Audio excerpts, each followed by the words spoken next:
Ask yourselves this: would Sly Cooper be Sly Cooper without his lifelong friends Bentley and Murray? Hello everyone, it's Vivi, you know, that guy who talks about Sly Cooper. Welcome back. Funny I ask this question, right? Would Sly be Sly without his best friends? I say this because we have to realize there's just more behind the Cooper gang. For quite some time, surely we've wondered about Sly's background, be it his other ancestors, Clockwork himself, what really triggered him to go to such an extent apart from the whole jealousy thing, even Sly's own father and the whole Dr. M thing, how he wasn't a good friend. Sly Cooper's background surely comes with a lot of unanswered questions, but I feel the same could be said about Bentley and Murray. It's not just Sly Cooper, it's the Cooper gang. There's one scene in Sly 2 which we can't forget. After facing Clockla, Neela who took position inside Clockwork's frame,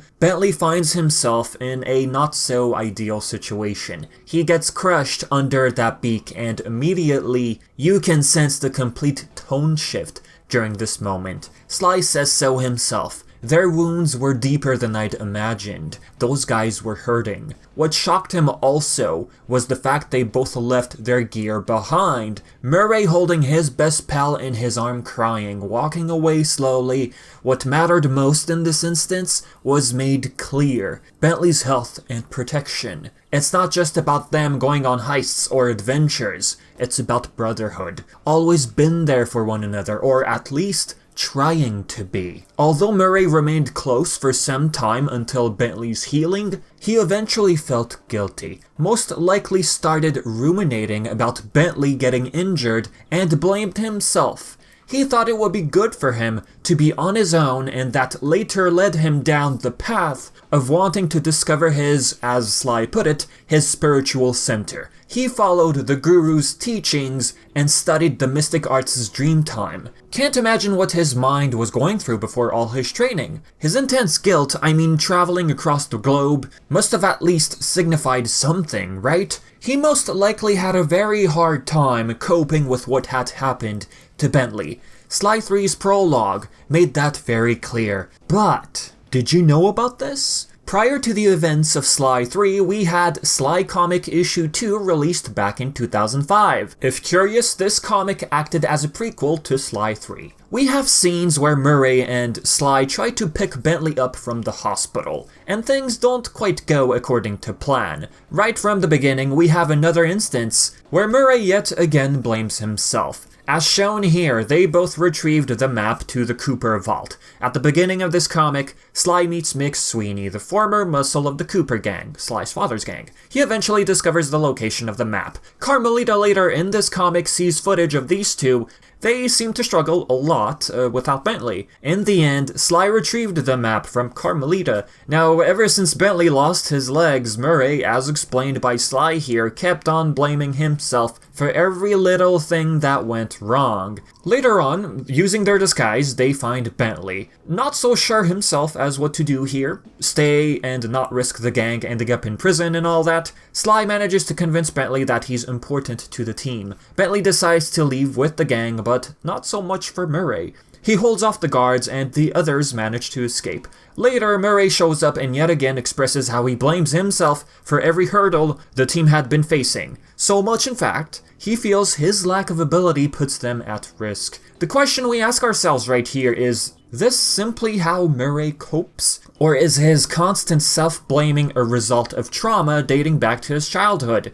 As mentioned earlier in the video, sure, Sly has his own set of unanswered questions from the past, but this is the Cooper gang. Murray and Bentley most likely have their own backgrounds, if, of course, the opportunity ever arises. We also can't forget the fact that these three were all orphaned. They all befriended one another at the Happy Camper Orphanage. That one common thing brought them closer together. Heck, we can't deny the cookie heist being one of the most memorable things of Sly's childhood. I've probably mentioned this in an older video, but a cookie heist flashback episode actual gameplay as Kid Sly, Bentley, and Murray would be the cutest and most refreshing thing the series could ever delve into. Alright, Bentley and Murray also being orphaned, surely you got to wonder what it was like for them before the orphanage. Were they left abandoned? Did they grow up in a toxic, neglected household? Did their parents resent their children so much they decided to abandon them?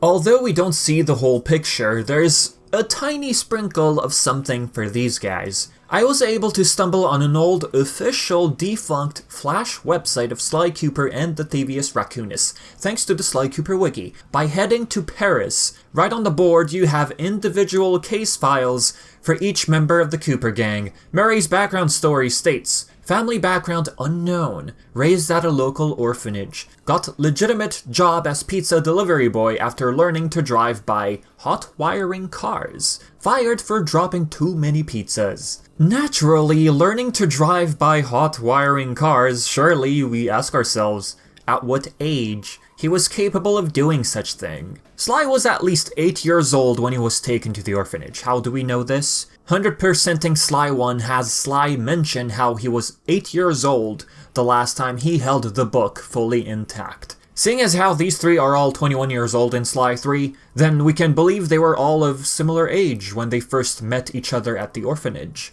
Ask yourself, do you imagine Murray driving and delivering pizzas at 8 years old?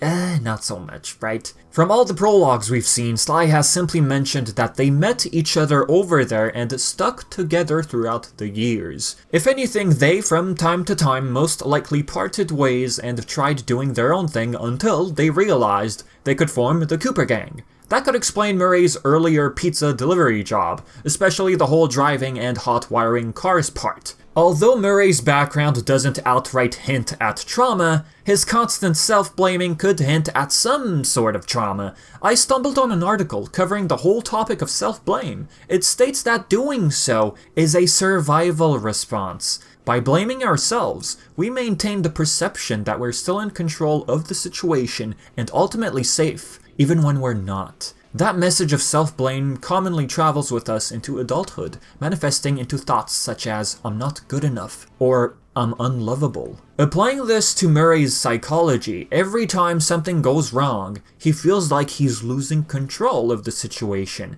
and the only way to gain that control back is by blaming himself. Again, this could stem from his own coping mechanisms, or this could be a direct result of childhood trauma. Something must have happened back then, or he must have been treated in a certain way, which caused this whole thing to get carried over until adulthood. Whatever his past was like, apart from the orphanage, I feel it to be interesting to explore it whichever way possible. One example could be Murray tries to console someone and he starts opening up. Murray could notice the way they're being treated by their elders, and that causes some sort of flashback. Now as for Bentley, things could be very different. Bentley could be the case of not even knowing what it's like to have parents. If we take a look at Bentley's case file from that old archived website, it states, origins not clear. Was delivered anonymously as an egg in a basket to a local orphanage. Avoided bullies by hiding under his bed where he read books and played with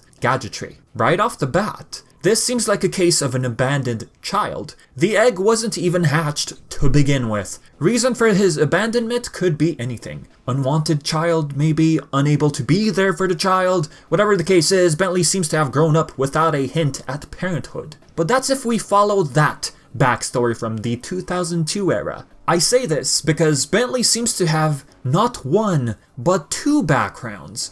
Although it seems like the latter is the official one, it's still interesting to acknowledge both. His second backstory, according to the Sly 2 official strategy guide released back in 2004, the Sly wiki actually has a quote. It mentions the following: as a young turtle living with his family in the swamp he called home, Bentley wandered away from his siblings due to his nearsightedness. A relative of Miss Puffin found him and delivered him to the Happy Camper orphanage.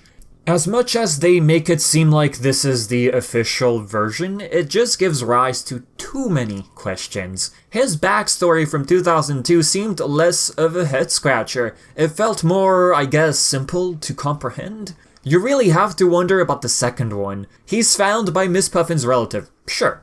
Alright. But Have they ever once considered or thought about where Bentley came from? What about his parents? Weren't they distressed knowing that their child just vanished? If Bentley's past ever surfaces, you really gotta wonder which version writers would go with, right? With that being said, do you remember any of these backgrounds for Murray and Bentley? What do you think about all this? Feel free to share your thoughts in the comment section below. Like always, I'd like to say thank you to my patrons for helping the channel. It means so much, I appreciate it. Thank you all for watching. You can call me Vivi, and until next time.